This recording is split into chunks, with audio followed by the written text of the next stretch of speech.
狂热风台是造成台中梨山地区灾情真严重。这公路局伫咧各关段无暝无日关灯，这直击到梨山路段才总算畅通。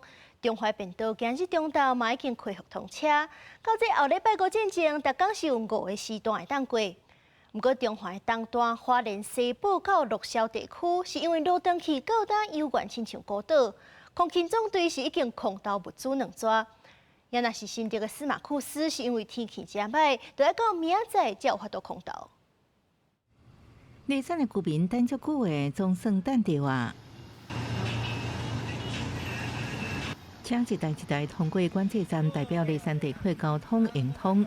风台狂雷冲击梨山地区造成灾情，台北线临37中华便道除了11.8公里路基冲海去，沿线还有真侪所在石头连落高木段挂工抢通。台北线61公里到81公里，直去到梨山路段中华便道也在车衫开放。早上经过现场试车确认安全状况无虞之后，于今天3日中午12点开始开放便道通行。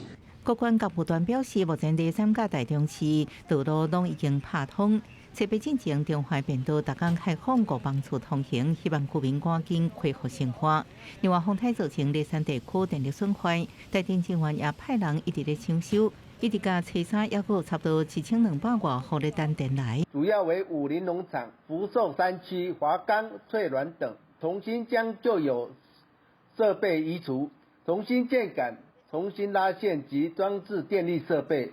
在中华东段花莲西部鹿巢地区，目前劣化道路灯起，透过空中翕的相片，看到山边大量土石崩落来，造成路段严重损坏。目前当地50个居民受困，因为道路抢通难度悬，无法度确定期限。空勤在车衫出动2抓，对当地空投物资差不多720公斤。蔬菜是没有问题。那只是那个肉类的话，就可能就会比较缺乏。这新竹尖石的司马库斯因为对外交通也断去，有150人受困暴露。